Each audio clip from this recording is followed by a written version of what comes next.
The great hall of the Interstellar Council was filled with light.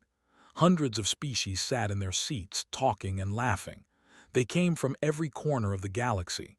Some had scales, some had fur, some had no bodies at all, just floating clouds of energy. But today they all shared one thing. They were excited. Ambassador stood alone near the speaking platform. He was different from the others. His people came from a quiet world called. They were known for being careful and wise, had served the council for 200 years. He had seen many things. He had watched empires rise and fall. He had witnessed wars that burned entire star systems, but nothing scared him more than what the council planned to do today. The vote was about Earth. Looked down at his data pad. He had spent 50 years studying that small blue planet, 50 years watching those strange creatures called humans. At first he thought they were simple. They had no faster-than-light ships. They had no energy shields. They could not even leave their own solar system. By galactic standards, they were bobbies. But had learned something that the others had not. He learned to be afraid. The council leader, a tall being named, walked to the center platform. His voice echoed through the hall. Today we discuss the planet called Earth. As you know, it sits in a resource-rich sector. The minerals there could fuel our fleets for 1,000 years. The vote is simple. Do we take it? Cheers filled the room. Felt sick. Before we vote, continued, Ambassador wishes to speak. He has studied Earth longer than anyone. Let us hear his thoughts. Walked slowly to the platform. His legs felt heavy. He looked out at the hundreds of faces watching him. Some were curious. Most were bored. They had already made up their minds. Thank you, Council Leader, began. His voice was quiet but steady. I have come to give you a warning. Do not invade Earth. Laughter rippled through the hall, waited for it to stop. I know what you are thinking, he said. Humans are weak. They fight with chemical rockets and metal bullets. Their ships are slow. Their weapons are primitive. How could they possibly stop us? He paused and looked around the room. 50 years ago, I thought the same thing. I was sent to observe Earth as a new researcher. I expected to find simple creatures living simple lives. Instead, I found something that kept me awake at night. The room grew quieter. A few council members leaned forward in their seats. Humans are always at war, continued. Not with other species, with each other. They fight over land. They fight over ideas. They fight over things so small that we cannot even understand them. In my 50 years of watching, there was not a single day without conflict somewhere on their planet. Fleet Commander stood up from his seat. He was a massive being with gray skin and 4 arms. His voice was deep and confident. This is exactly why we should invade. They are too busy fighting themselves to stop us. Their planet is divided into hundreds of tiny nations. They will never unite against us. Many council members nodded in agreement. Shook his head slowly. That is what scares me, Commander. They fight each other constantly, generation after generation. They have been practicing war since they learned to walk. They have turned killing into an art form. He pulled up images on the main screen. Pictures of human history appeared. Ancient battles with swords and spears. Massive wars with tanks and planes. Weapons that could destroy entire cities in seconds. Look at what they have done to each other, said. Look at the weapons they have built. And remember, these were made to kill their own kind, their own brothers and sisters. Imagine what they would create if they had a real enemy, an enemy from the stars. Laughed. You want us to be afraid of creatures who still use chemical fuel. Our shields can stop anything they have. For now, replied. But you do not understand how fast humans adapt. I watched them go from horse-drawn carriages to nuclear weapons in less than 50 years. 50 years. Do you know how long it took our people to develop space travel? 10,000 years. Humans did it in 1 century. The room was silent now. Some council members exchanged worried looks. There is something else, said. Something I have never seen in any other species. Humans have a quality that is very dangerous. They call it spite. Spite asked, "What does that mean?" Took a deep breath. "It means they will hurt themselves just to hurt you more. They will sacrifice everything, even their own lives, just to make sure their enemy falls. I have watched human soldiers throw themselves onto explosives to save their friends. I have seen entire cities burn to the ground just so the enemy could not have them. They do not fight like us. They do not calculate the cost. When humans are angry, they become something else entirely." Waved his hand dismissively. "Stories and legends, every primitive species has them. It means nothing." "I am not finished," said firmly. "There is one more thing you must understand. Humans are divided now, yes, but they have a saying on Earth: the enemy of my enemy is my friend. Throughout their history, whenever an outside force threatened them, they put aside their differences. Old enemies became allies overnight, and when humans unite, they become unstoppable." He looked directly at. "You think their divisions make them weak. I am telling you, their divisions are the only thing keeping them from conquering the galaxy themselves. If you give them a reason to unite, if you give them a common enemy, you will create a force that none of us can stop." The hall was completely silent, could hear his own heartbeat. "I beg you," he said, his voice almost breaking. "Leave Earth alone. Find resources somewhere else. There are thousands of dead worlds we can mine. Worlds without angry creatures waiting to fight back. Please do not make this mistake." For a moment thought he had reached them. He saw doubt in some eyes, fear in others. Then started clapping slowly. The sound echoed through the hall like thunder. "A wonderful speech," the commander said. "Very dramatic, but we are the greatest military power in the galaxy. We have conquered 100 worlds. We do not run from primitives with chemical rockets." The doubt faded from the council members' faces.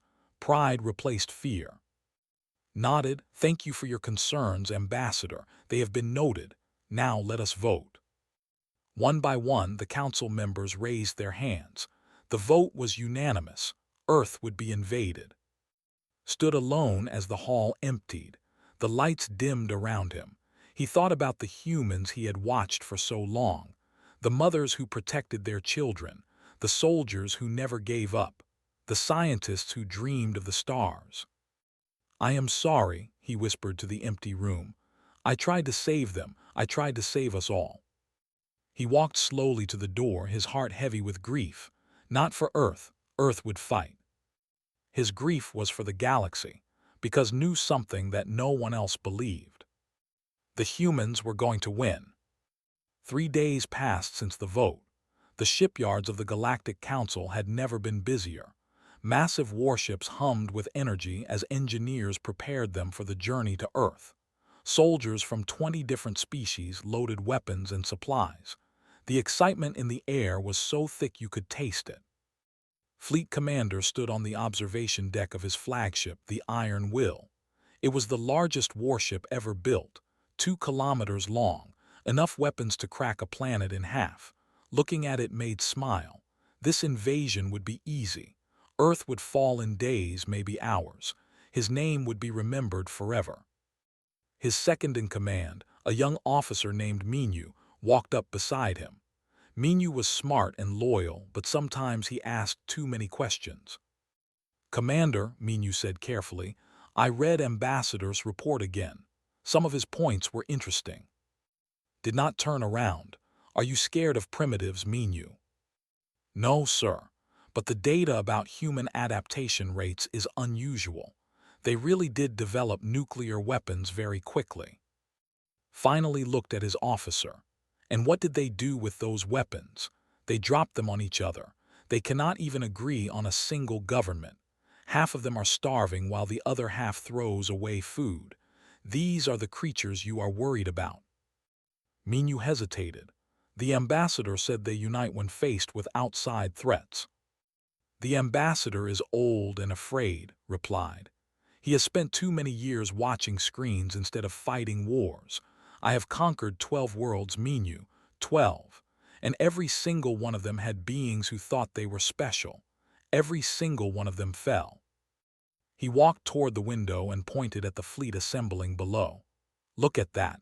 500 warships, 2 million soldiers, energy weapons that can melt cities. What do humans have? Metal tubes that fly through space using fire, explosive projectiles, communication systems so primitive that we can hear every word they say. Minyu nodded slowly. You are right, Commander. I apologize for my doubts. Doubts are fine, said. Doubts keep you alive. But there is a difference between being careful and being a coward. Has forgotten that difference.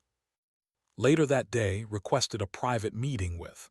The commander agreed, though he did not know why. The decision was made. Nothing would change it now. They met in personal quarters. The room was decorated with trophies from conquered worlds. Flags, weapons, even skulls of enemy leaders, looked at them with sadness. You wanted to see me, said, pouring himself a drink. He did not offer one too. I wanted to ask you one more time, said. Please reconsider this invasion. Laughed, you do not give up, do you? I cannot give up. Too many lives depend on this. The commander sat down in his large chair. Tell me, Ambassador, what exactly do you think will happen? Our ships have shields that can stop asteroids. Our weapons can fire from orbit. We do not even need to land. We can simply burn their cities from space and wait for them to surrender. Shook his head. Humans do not surrender, not like that. I have seen their history. When their cities are destroyed, they rebuild them. When their leaders are killed, new leaders appear. When they are pushed into corners, they fight harder, not less. Then we will kill them all, said simply. Problem solved. You cannot kill them all. There are 8 billion of them. They live on every continent. They have dug shelters deep underground. They have hidden weapons in mountains and deserts. And every single one of them, from the oldest grandmother to the youngest child, will fight you. Leaned forward. Now you are being dramatic. Children do not fight wars. Human children are taught to fight before they can read, replied. They play games about war. They watch stories about heroes killing monsters. Violence is woven into their culture like threads in cloth. They are not like us. They are not like anyone.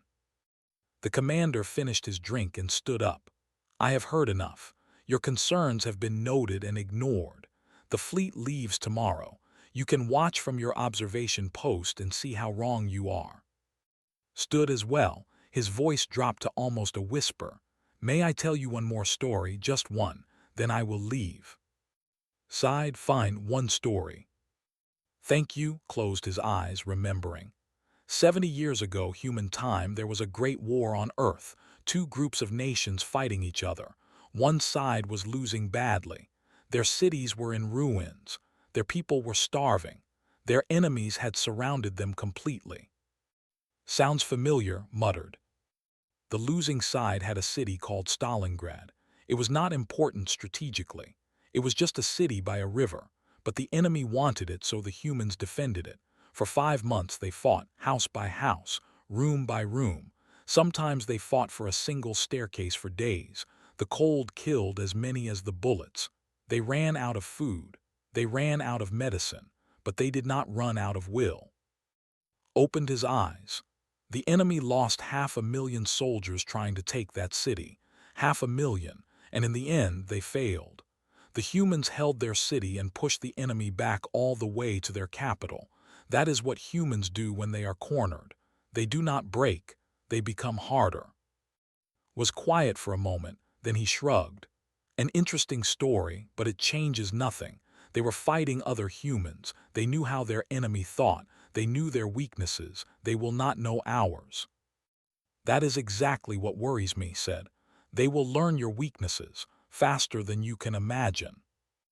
The ambassador walked to the door. He stopped and looked back one last time.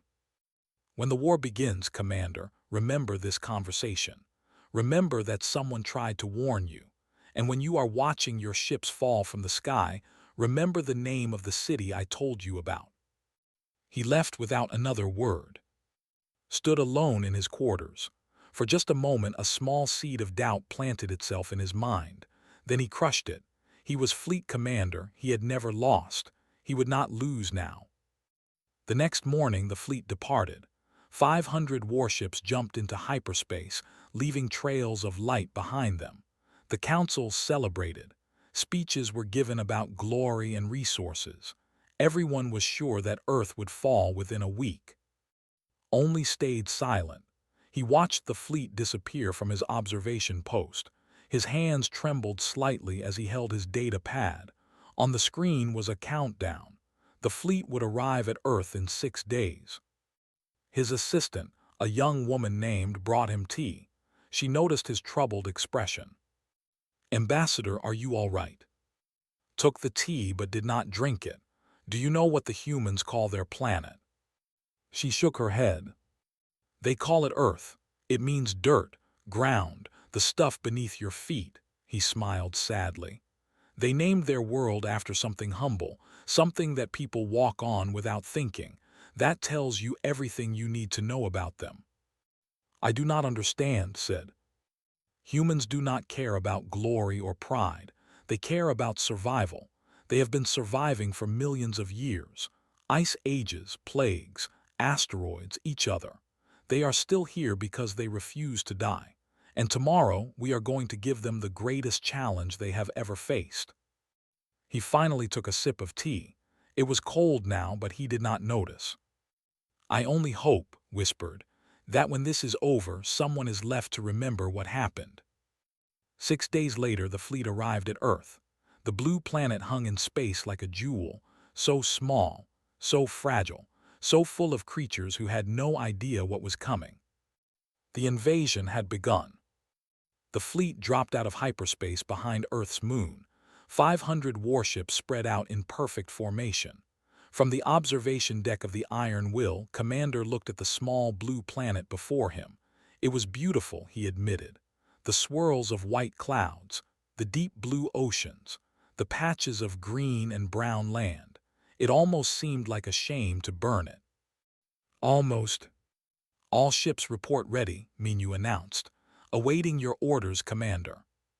Smiled. "First, let us introduce ourselves. Open a channel to their planet, all frequencies." The communication officer nodded. Seconds later, every radio, television, and computer on Earth received the same message. "People of Earth's voice boomed across the planet. I am Fleet Commander of the Galactic Council. Your world has been chosen for resource extraction. You will surrender immediately and cooperate with our forces. If you resist, your cities will be destroyed. You have 1 hour to respond." Then he sat back in his chair and waited. He expected panic. He expected leaders begging for mercy. He expected chaos. What he got was silence. "Commander," the communication officer said nervously, "we are receiving no response." Perhaps they did not understand. Translate the message into their major languages and send it again. They did, still nothing. Minu checked his screens. "Sir, there is activity on their surface. A lot of activity, but no communications directed at us." "What kind of activity?" "Military movements. Their forces are mobilizing, all of them. Nations that were enemies yesterday are coordinating with each other." Minu looked confused. "They are not panicking. They are organizing." Frowned. This was not what he expected. Primitive species usually fell apart when faced with superior technology. They fought each other for the chance to surrender first, but humans were doing the opposite. "Send a stronger message," he ordered. "Destroy one of their satellites. Show them we are serious." A beam of light shot from one of the warships. A human satellite exploded in orbit. Surely now they would respond. Still nothing. "Sir," Minu said slowly, "their military channels are strange." "Strange how?" "They are laughing." "Stood up what?" "The human soldiers. They are laughing and cheering. One of their generals just said, and I quote, 'Finally, something worth fighting.'" For the first time since leaving the shipyards, felt uncomfortable. He pushed the feeling aside. "They are fools. Begin the bombardment. Target their military bases first." The fleet moved into position. Energy weapons charged with a low hum. This would be quick. This would be easy. The first shots rained down on Earth. Military bases in 12 countries were hit simultaneously. Explosions lit up the surface. Smoke rose into the atmosphere. Then something unexpected happened. The humans shot back. "Commander," an officer shouted, "incoming projectiles." "Impossible. Their weapons cannot reach us." But they could. Somehow they had. Missiles launched from the surface, faster than any intelligence reports had predicted. Most of them were stopped by the shields, but the shields flickered under the impact. Analysis demanded. "These are not normal weapons," Minyu reported, his voice shaky. "They are using nuclear warheads, lots of them, and they are launching from everywhere. Underground silos, submarines, aircraft. They must have had these prepared for decades." Within minutes, hundreds of nuclear missiles streaked toward the fleet. The shields held, but they were weakening. The humans were not trying to destroy the ships. They were testing the shields, finding the limits. Learning. On the surface, something even more remarkable was happening. Nations that had been enemies for centuries were sharing information. Military secrets that had been guarded for generations were transmitted openly. Scientists from every country worked together, analyzing the energy weapons, studying the shield patterns.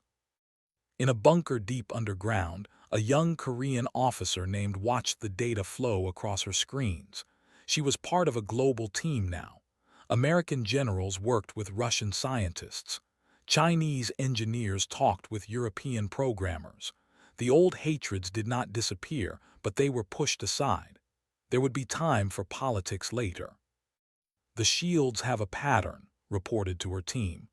"They regenerate faster in some areas than others, if we concentrate fire on the weak points." Within an hour, that information was shared with every military force on Earth. Back on the Iron Will was getting frustrated. The bombardment continued, but the humans were adapting too quickly. They had moved their command centers underground. Their communications were now encrypted in ways the translators could not break, and their weapons were getting more accurate. "How is this possible?" growled. "They had no warning, no time to prepare." Minyu pulled up historical data. "They did prepare, Commander, for each other. Every major nation has been ready for war since they developed nuclear weapons. They have bunkers, backup systems, emergency protocols. They just never expected to use them against us." Another wave of missiles hit the shields. This time some got through. A smaller warship reported damage to its hull. "Impossible," muttered again. But it was not impossible, it was happening. On Earth, the first successful hit against the alien fleet sparked celebrations. People who had been terrified hours ago were now cheering in the streets. The monsters from space could be hurt. That was all humans needed to know. New weapons were designed overnight. Scientists who normally competed for funding worked side by side. Factories that made cars started making missiles. Every resource on the planet was redirected toward a single goal: fight back. General, a veteran soldier with gray hair and tired eyes, spoke to a room full of military leaders from around the world. His words were translated into 50 languages and broadcast to every soldier on the planet. "They expected us to surrender," he said. "They expected us to be afraid. They were wrong. We are human. Fear does not stop us. Fear makes us dangerous." He pointed at the screen showing the alien fleet. "They have better technology. They have shields and energy weapons, but they do not have what we have. They do not have 10,000 years of warfare bred into their bones. They do not have the will to fight until the last breath. They do not have spite." The word hung in the air. Every soldier understood it. "We will make them pay for every inch of our planet," continued. "We will make them bleed for every city they touch. And when they run back to their council, we will follow them. This is not a war of survival anymore. This is a war of revenge." The room erupted in cheers. The sound spread across the planet. From bunkers to trenches to hidden bases, humans roared their defiance at the sky. On the iron will heard the cheering through intercepted broadcasts. For the first time, a cold feeling crept into his chest. Not fear, not yet, but something close to it. "Continue the bombardment," he ordered. "They will break eventually." But deep down, watching the missiles streak up from that stubborn blue planet, he was not so sure anymore. By the end of the first day, the fleet had lost 3 ships, small ones but losses nonetheless. The humans had not lost hope. They had not surrendered. They had not done anything the projections predicted. Instead, they had done something far worse. They had started to fight like one planet. And they were just getting started. 2 weeks had passed since the invasion began. Back at the Galactic Council, everyone expected victory reports by now. Instead, they received something that had never happened before in the history of interstellar warfare. A request for reinforcements. Analyst sat in the communications center, reading the reports from Earth. Her hands trembled slightly as she typed her own analysis. She was young, only 30 years in service, but she had never seen numbers like these. 17 ships destroyed. Not damaged, destroyed. Another 42 badly damaged and retreating to safe distances. The great fleet that left with 500 warships was now hiding behind Earth's moon, too scared to approach the planet directly. "This cannot be accurate," said Director, looking over her shoulder. "How are primitives destroying our warships?" "Pulled up a video file. Perhaps you should watch this, sir." The footage showed a group of human aircraft approaching a galactic cruiser. The cruiser's shields were active. The humans should have been vaporized instantly. Instead, they flew directly at the ship, weaving through the weapon's fire with impossible skill. "They call these pilots Top Gun," explained. "They are their best, and they are suicidal by our standards." On the screen, one of the human aircraft crashed directly into the shield generator on the cruiser's hull. The pilot ejected at the last second, falling toward Earth with only a parachute. The shield generator exploded. Seconds later, missiles from other aircraft slammed into the now unprotected hull. The cruiser fell from the sky like a burning star. "They sacrificed themselves," whispered. "They actually sacrificed themselves." "Not just sacrifice," corrected. "They compete for the chance. There are waiting lists of pilots who want to fly these missions. They consider it an honor." The director sat down heavily. "What about ground forces? Commander sent landing parties." Hesitated before showing the next video. It was worse. Landing pods had touched down near a major human city. Elite soldiers emerged, confident in their advanced armor and weapons. The first few hours went well. Human resistance seemed scattered and weak. Then night fell. The footage showed soldiers disappearing one by one. Shots from nowhere, traps everywhere. Humans appeared from underground tunnels, attacked and vanished before anyone could respond. The elite troops became terrified. They fired at shadows. They jumped at every sound. "They do not fight like soldiers," observed. "No," agreed. "They fight like hunters. They have been doing this to each other for thousands of years. Guerrilla warfare, they call it, and they are very, very good at it." Back on the Iron Will, Commander had not slept in 3 days. His uniform was wrinkled. His eyes were bloodshot. The confident warrior who left the shipyards was gone. In his place was a tired, confused being who could not understand what was happening. "Report," he demanded, his voice hoarse. Minu hesitated before speaking. "Sir, the humans have captured one of our damaged fighters. Our own technology is now in their hands." Closed his eyes. How long until they understand it? "They already do. Our intelligence reports show they have reverse-engineered the shield generator. They are building their own versions, crude copies but functional." "That is impossible. It took our scientists centuries to develop that technology." "Human scientists work differently. They do not wait for peer review or consensus. They share everything instantly. A discovery in one country is being manufactured in another within hours. Their global network allows them to distribute knowledge at incredible speeds. Slammed his fist on the console, then destroy their network. We tried, sir. They have backup systems, underground cables, satellite replacements they launched within days of losing the first ones. And if we destroy everything electronic, they use messengers, people carrying paper. They adapt faster than we can destroy. The commander looked out the window at Earth. The blue planet was now but still beautiful, still defiant. Every city they burned was replaced by underground facilities. Every army they destroyed was replaced by guerrilla fighters. It was like fighting water. You could punch it, but you could never hurt it. What do the humans say? Asked quietly. In their broadcasts. Minyu checked his data pad. They say many things, Commander, but one phrase appears most often. They started this. We will finish it. On Earth, the mood had shifted. Fear had turned to anger. Anger had turned to purpose. Humans who had never held a weapon were now training with captured alien technology. Scientists who studied stars were now designing weapons. Artists painted murals of defiance on bombed-out buildings. In her underground bunker, Officer had become one of the most important people on the planet. Her team had cracked the alien communication codes.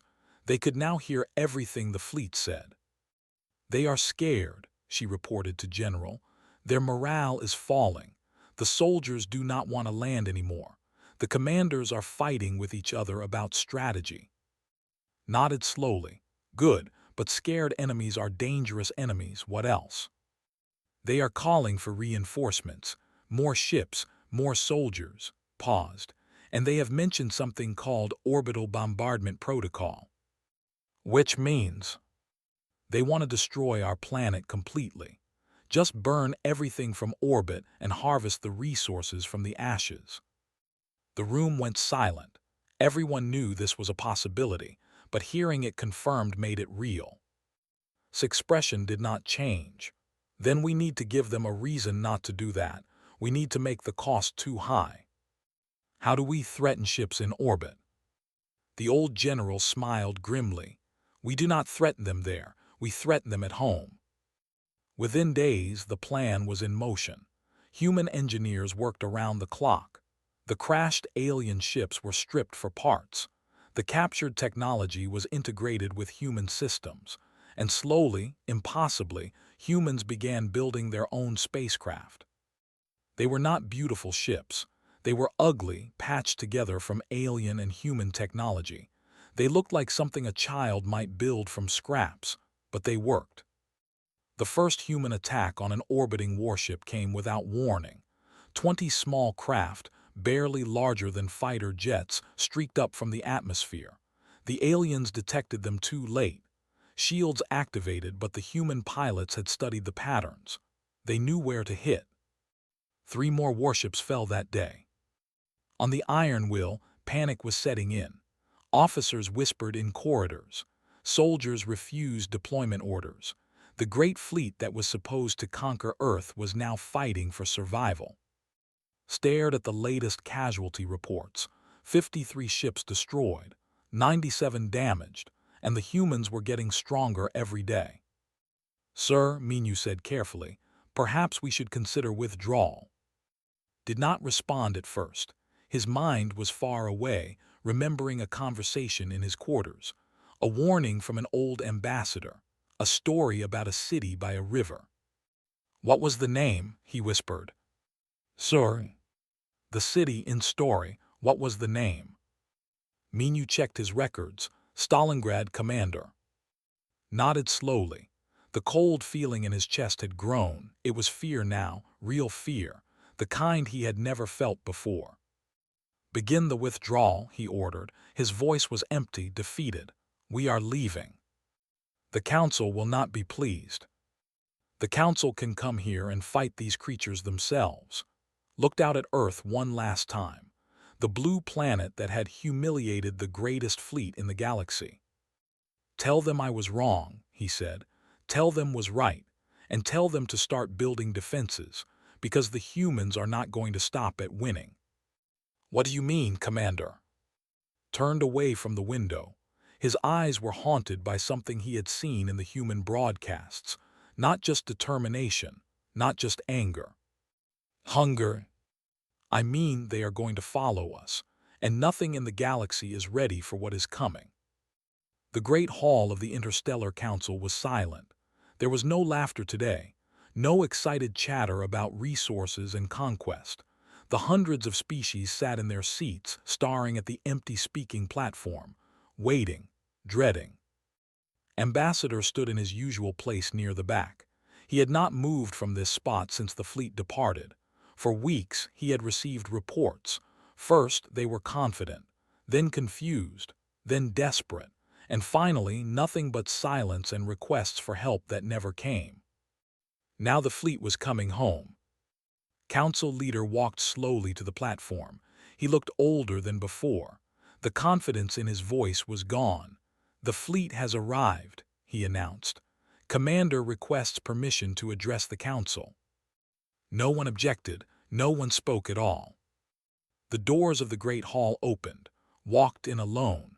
He wore his commander's uniform, but it hung loosely on his frame. He had lost weight. His eyes were empty. The warrior who had laughed at warnings and dismissed concerns was gone. Something else had taken his place. He stepped onto the platform and looked out at the council. For a long moment he said nothing. 500 ships, he finally spoke. His voice was barely a whisper. "We left with 500 ships." He paused. "I returned with 112. Gasps filled the hall. Nearly 400 ships destroyed. More soldiers lost than in any war in galactic history, and Earth was still standing. "I was wrong," continued, "about everything, about the humans, about the invasion, about what we faced there." He looked at the audience with haunted eyes. "They are not primitives, they are something we have never encountered before, something the galaxy has no defense against." Leaned forward. "What do you mean? Surely with more ships, better strategies." "No," his voice was firm. "You do not understand. More ships would not have helped. Better strategies would not have helped. The humans adapt faster than we can change. Every weapon we used, every tactic we tried, they countered. And they never stopped, never rested, never gave up." He pulled out a small device and activated a holographic display. It showed Earth's surface. Even from space you could see the construction, ships, stations, weapons platforms, all built in a matter of weeks. "This is what they have now," said. "This is what they built while we were retreating. They are not waiting for us to come back. They are preparing to come to us." The hall erupted in panic. Council members shouted questions. Some demanded more attacks. Others demanded peace negotiations. The noise was overwhelming. "Silence," commanded. The room slowly quieted. "Commander, what do you recommend?" Laughed bitterly. "I recommend praying to whatever gods you believe in, because nothing else will save us." He stepped down from the platform and walked toward the exit. As he passed, he stopped. "You knew," said quietly. "You tried to tell me." Nodded slowly. "I did." How did you know what they would do?" The old ambassador was quiet for a moment. "Because I watched them for 50 years. I saw their history, their wars, their capacity for destruction. But I also saw something else, something that scared me more than their weapons or their anger." "What?" Hope's eyes were distant. "No matter how bad things got, no matter how much they suffered, humans never stopped hopping. They believe, truly believe, that tomorrow will be better than today. That belief makes them unstoppable, because you cannot defeat an enemy who refuses to accept defeat." Absorbed this. Then he continued walking, leaving the hall without another word. In the chaos that followed, remained calm. He knew what was coming. He had known for years. The invasion had not destroyed humanity. It had awakened them. It had given them a reason to unite, a common enemy to focus their terrible energy upon. And now they were coming. His assistant appeared beside him. "Ambassador, what will happen now?" Watch the panicking council members. They will argue, they will blame each other, they will try to build defenses and form alliances, but it will not be enough. Nothing will be enough. Is there no hope for peace? Perhaps. Thought about the humans he had studied. Their capacity for forgiveness surprised him sometimes. They could hate with incredible passion, but they could also love just as strongly. If we approach them correctly, if we admit our mistakes, if we offer something of value. Like what? Knowledge, technology, partnership instead of conquest. He paused. Humans want to explore the stars, they always have. If we help them instead of trying to destroy them, perhaps they will forgive us. Perhaps. It was a small hope, but had learned something from watching humans. Small hopes were better than no hope at all. Months passed, the council fractured. Some species wanted war, others wanted surrender. A few, led by, argued for diplomacy, but no one could agree on anything. Meanwhile, on Earth, humanity was transforming. The old nations still existed, but they worked together now. A planetary government formed not to replace countries, but to coordinate defense and expansion. The first human starships left the solar system, exploring the galaxy that had tried to destroy them. General, now leader of Earth's unified military, gave a speech that was broadcast throughout known space. To the beings who attacked our world, he said, we have a message. We are not coming for revenge. Revenge is small, petty. We are coming because you showed us something. You showed us that the universe is dangerous, that there are powers out there who would destroy us without a second thought. He paused and looked directly at the camera. So we will become the most dangerous thing in the universe, not because we want to conquer, but because we will never again be conquered. We will spread across the stars. We will build fleets that make yours look like toys, and anyone who threatens Earth or its people will learn what we learned long ago. His voice dropped to a whisper that somehow felt louder than shouting. There is nothing more dangerous than a human who has nothing left to lose, and thanks to you, we have already lost our innocence. We know what the universe thinks of us now. We know we are alone, and we are fine with that. On the council's observation station, watched the speech with analyst. She had been promoted after her accurate reports about the invasion. Now she worked directly with the ambassador, trying to understand the human threat. They are not wrong, said softly. We did try to destroy them. Yes, and we created our own worst nightmare, sighed. There is an old human saying I learned during my studies. He who fights monsters should see to it that he does not become a monster. What does it mean? It means that when you try to destroy something strong, you often make it stronger. The humans were dangerous before, divided, distracted, fighting each other. Now they are united, focused, and they have our technology combined with their determination. Shivered, is there any hope? Was silent for a long moment, then he smiled sadly. There is always hope, but it requires us to do something the Council has never done before, something that goes against everything we believe. What is that? Admit that we were wrong, approach the humans as equals, offer friendship instead of conquest. He turned away from the screen. Whether we can do that remains to be seen. The great hall was empty now. The council members had scattered, each preparing for the future in their own way. Some built weapons, some built bunkers, some simply waited for the end. Walked alone through the abandoned corridors. His footsteps echoed in the silence. He thought about everything that had happened. The warnings ignored. The invasion failed. The galaxy changed forever. He stopped at a window and looked out at the stars. Somewhere out there, on a small blue planet, 8 billion humans were building their future. A future that the galaxy had tried to prevent. A future that was coming whether anyone was ready or not. I tried to save them, he whispered to the darkness. I tried to save us all. But in the end, he realized something. The humans had not needed saving. They had saved themselves. They had done what they always did when faced with impossible odds. They had survived. And now, the galaxy would have to learn to live with the consequences. Smiled one last time and walked away. Behind him, through the window, the stars burned with ancient light, and somewhere among them, humanity was taking its first steps into a universe that would never be the same. The invasion was over. The reckoning had just begun.